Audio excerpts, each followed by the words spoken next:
अब defence exam crack करना हुआ और भी आसान। त्रिशूल डिफेंस एकेडमी लेकर आए हैं बिल्कुल ही एडवांस लर्निंग ऐप। तो आज ही ज्वाइन करें और स्टार्ट करें अपनी ऑनलाइन क्लासेस। जय हिंद बच्चों, आप सभी लोगों का क्विक रिवीजन वीडियो में वेलकम एंड स्वागत है बच्चों। आज हम लोग बात करेंगे बच्चों फाइनेंस कमीशन के बारे में, वित्त आयोग के बारे में हम लोग देखेंगे। ठीक है, तो फाइनेंस कमीशन या वित्त आयोग के बारे में देखेंगे। हाल ही में 16th फाइनेंस कमीशन 16वें वित्त आयोग का गठन किया गया है। 16th फाइनेंस कमीशन या 16वें वित्त आयोग का गठन किया गया है। तो बच्चों फाइनेंस कमीशन के टॉपिक्स को फोकस करेंगे, बोथ एनडीए एंड सीडीएस दोनों के लिए इंपॉर्टेंट है। ठीक है, तो जिसमें हम लोग बात करेंगे फाइनेंस कमीशन से संबंधित उसके आर्टिकल्स के बारे में, उससे संबंधित और भी मुद्दों को हम लोग डिस्कस करेंगे। ठीक है, तो चलिए स्टार्ट करते हैं फाइनेंस कमीशन के बारे में, वित्त आयोग के बारे में। देखो बच्चों, फाइनेंस कमीशन या वित्त आयोग के बारे में अगर आप आएंगे तो सबसे पहला पॉइंट जो आपसे अक्सर एग्जाम में पूछ देता है कि फाइनेंस कमीशन या वित्त आयोग जो है ये एक कैसा इंस्टीट्यूशन है। कैसा इंस्टीट्यूशन का मतलब ये कॉन्स्टिट्यूशनल इंस्टीट्यूशन है या कॉन्स्टिट्यूशनल बॉडी है या नॉन कॉन्स्टिट्यूशनल बॉडी है। तो सबसे पहले ये जान ले कि कॉन्स्टिट्यूशनल बॉडी वैसे बॉडी को बोलते हैं, वैसे इंस्टीट्यूशन को बोलते हैं, वैसे संस्था को बोलते हैं जिनके बारे में प्रॉपर कॉन्स्टिट्यूशन में मेंशन किया गया है, और उन संस्थाओं को नॉन कॉन्स्टिट्यूशनल इंस्टीट्यूशन बोलते हैं या गैर संवैधानिक संस्था बोलते हैं जिनके बारे में प्रॉपर कॉन्स्टिट्यूशन में मेंशन नहीं किया गया है। ठीक है, चलिए सबसे पहला पॉइंट बच्चों, अगर आपसे पूछा जाए वित्त आयोग के बारे में तो वित्त आयोग एक कॉन्स्टिट्यूशनल बॉडी है। कैसा बॉडी है भाई? कॉन्स्टिट्यूशनल बॉडी है या संवैधानिक संस्था है। यह एक संवैधानिक संस्था है बच्चों, संवैधानिक संस्था है, ध्यान रखो आप। दूसरी बात, अगर फाइनेंस कमीशन के बारे में अगर आप आएंगे, जैसे अगर आपसे क्वेश्चन पूछ दे कि फाइनेंस कमीशन को कौन से कॉन्स्टिट्यूशन के कौन से पार्ट में रखा गया है, तो बच्चों फाइनेंस कमीशन को कॉन्स्टिट्यूशन के पार्ट 12 भाग 12 के अंतर्गत रखा गया है। किसमें रखा गया है? भाग 12 या पार्ट 12 में रखा गया है। तीसरी बात, अगर आपसे पूछा जाए कि फाइनेंस कमीशन के लिए कौन सा आर्टिकल है, अनुच्छेद कौन सा है बच्चों, तो आर्टिकल इसके लिए है 280। अनुच्छेद 280 में, आर्टिकल 280 में बच्चों जो है फाइनेंस कमीशन के गठन के बारे में बताया गया है। अब देखिए उसके बाद नेक्स्ट, अगर आपसे कहा जाए कि फाइनेंस कमीशन या वित्त आयोग में कितने मेंबर होते हैं, तो बच्चों मेंबर जो होते हैं इसमें कुल 5 मेंबर होते हैं, 5 मेंबर। और 5 मेंबर या 5 सदस्यों में इंक्लूडिंग चेयरमैन। तो इस प्रकार बच्चों जो फाइनेंस कमीशन का अध्यक्ष होता है उस 5 मेंबर में इंक्लूड होता है। तो इस प्रकार बच्चों फाइनेंस कमीशन में एक चेयरमैन और 4 अदर मेंबर होते हैं। इन 5 लोगों से मिलकर फाइनेंस कमीशन बनता है। ठीक है बच्चों, उसके अलावा वित्त आयोग का यह कर्तव्य है, यह ड्यूटीज है कि वह जो है कर राजस्व, जो टैक्स का कलेक्शन किया जाता है सेंट्रल गवर्नमेंट के द्वारा, वह जो है केंद्र एवं राज्य सरकारों तथा विभिन्न राज्यों के बीच किस प्रकार किया जाए के संदर्भ में राष्ट्रपति को सिफारिश करे। कहने का मतलब केंद्र और राज्य के मध्य करों का बंटवारा किस तरीके से किया जाए, कितना % राज्यों की हिस्सेदारी हो, इस संदर्भ में फाइनेंस कमीशन एडवाइस करता है, सलाह देता है। एडवाइस करता है, आदेश नहीं देता, एडवाइस या सलाह देता है। ठीक है, चलिए नेक्स्ट चलते हैं बच्चों वित्त आयोग के कार्य के बारे में। वित्त आयोग के कार्य के बारे में, वर्क के बारे में।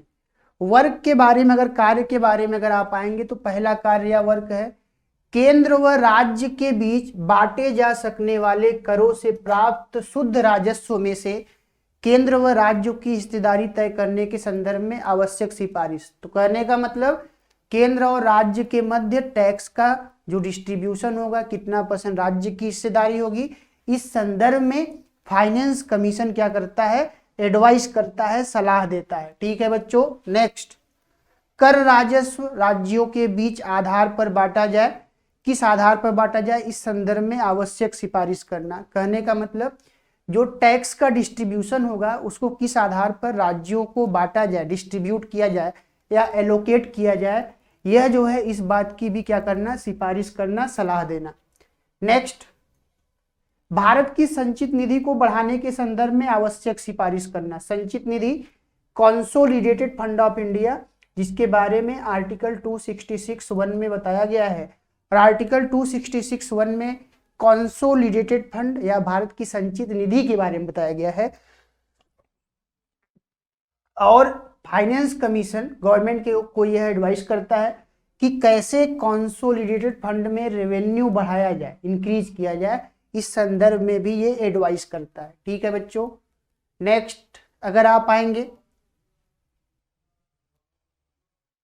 केंद्र से राज्यों को किया जाने वाला समग्र हस्तांतरण, तो इस प्रकार केंद्र से राज्यों को, यूनियन या सेंट्रल गवर्नमेंट के द्वारा राज्यों को जो भी सहायता दी जाती है, उन सभी संदर्भों में जो है सलाह कौन करता है, फाइनेंशियल मामलों में फाइनेंस कमीशन। नेक्स्ट, पंचायतों व नगर निगम की वित्तीय समस्याओं को दूर करने के लिए राज्य की संचित निधि को बढ़ाने के संदर्भ में आवश्यक सिफारिश करना। कहने का मतलब जो स्टेट का कंसोलिडेटेड फंड होता है, स्टेट का कंसोलिडेटेड फंड होता है, उस राज्य के संचित निधि को में इनकम को या आय को इंक्रीज करना या प्रमोट करना, जिससे कि पंचायतों और नगर निगम के जो फाइनेंशियल प्रॉब्लम है, वित्तीय समस्याएं हैं, उसको दूर किया जा सके। ठीक है।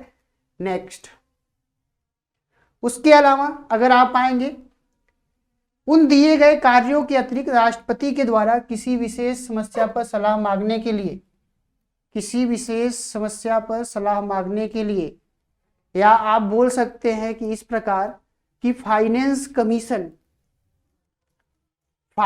कमीशन को अपॉइंट या नियुक्त कौन करता है या स्थापित कौन करता है, प्रेसिडेंट, राष्ट्रपति। तो प्रेसिडेंट जो है फाइनेंस कमीशन को इस्टेब्लिश करता है, या तो 5 वर्षों के लिए, 5 वर्षों से कम वर्षों के लिए भी कर सकता है। ठीक है। अब तक भारत में, इंडिया में अगर आप देखेंगे तो 16 फाइनेंस कमीशन, 16 वित्त आयोगों का गठन किया जा चुका है। ठीक है। अब तक भारत में कितने फाइनेंस कमीशन बनाए जा चुके हैं, 16 फाइनेंस कमीशन। अभी हाल ही में 31 दिसंबर 2023 को, 31 दिसंबर 2023 को जो है 16 फाइनेंस कमीशन का गठन किया गया। ठीक है। अब देखिए, ध्यान से देखिए, आप लोग, पूछ देता है आपसे जो है पहले फाइनेंस कमीशन के चेयरमैन या अध्यक्ष के बारे में। तो आप देखिए, पहले फर्स्ट फाइनेंस कमीशन के चेयरमैन थे केसी नियोगी, जिनका समय था 1952 से 57। तो अगर आपसे पूछा जाए कि first chairman of finance commission या फर्स्ट फाइनेंस कमीशन के चेयरमैन कौन थे, केसी नियोगी। ठीक है। दूसरे के संथानम 1957 से 62। तीसरा एसके चांद चेयरमैन थे 1962 से 66। चौथे के चेयरमैन थे पीवी राजमन्नार 1966 से 69। पांचवें के चेयरमैन थे महावीर त्यागी 1969 से 74।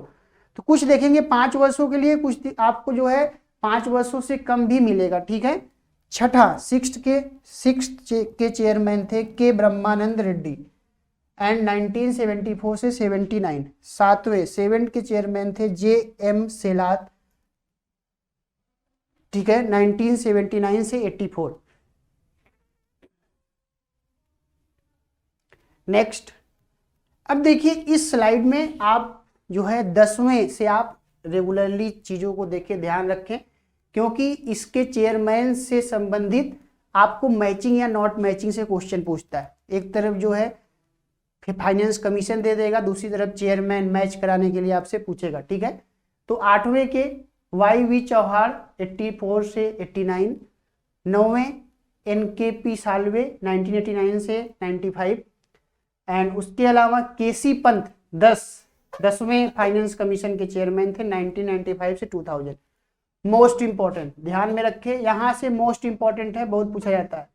11वें के चेयरमैन AM खुसरो 2000 से 2005, एंड 12 के चेयरमैन डॉक्टर C रंगराजन 2005 से 2010, एंड 13 फाइनेंस कमीशन के चेयरमैन डॉक्टर विजय केलकर 2010 से 2015, एंड 14वें वित्त आयोग या फाइनेंस कमीशन के चेयरमैन YV रेड्डी 2015 से 2020 तक। ठीक है, YV रेड्डी। तो देखिए 10 के बाद आप चेयरमैन का क्रम ध्यान रखिए, क्योंकि क्वेश्चन यहां से पूछा जाता है। ठीक है, नेक्स्ट अगर आप आएंगे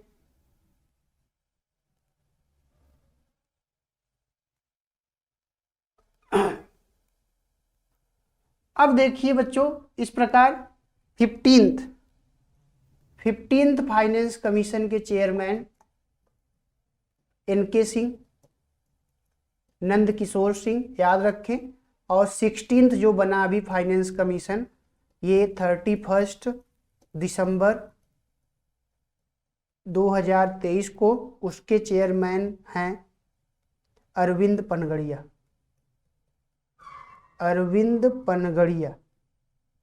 ठीक है, अरविंद पनगड़िया इसके चेयरमैन है 16वें वित्त आयोग के। आप इसको ध्यान में रखें, मोस्ट इंपॉर्टेंट है इस बार के एग्जाम के लिए। तो अगर पूछा जाए 16th फाइनेंस कमीशन के चेयरमैन कौन, अरविंद पनगड़िया, जो बनाया गया है 31 दिसंबर 2023 को। तो इस प्रकार बच्चों आज के क्विक रिवीजन वीडियो में हमने फाइनेंस कमीशन के बारे में बात किया, उसके कॉन्स्टिट्यूशनल एस्पेक्ट के बारे में देखा, उसके फंक्शंस के बारे में देखा, उसके स्ट्रक्चर के बारे में देखा, उनको अपॉइंट कौन करता है, उनके टर्म के बारे में, उनके वर्क के बारे में, और फर्स्ट फाइनेंस कमीशन से लेके करंट 16 फाइनेंस कमीशन तक हमने देखा। तो आप जो है इसके चेयरमैन को जरूर ध्यान में रखें, क्वेश्चन अक्सर पूछा जाता है। तो बच्चों आज के इस वीडियो में इतना ही। नेक्स्ट वीडियो में हम और नए टॉपिक्स पर डिस्कस करेंगे। तो चलो बच्चों, आज का क्लास हम लोग का यहीं तक। थैंक यू एंड जय हिंद।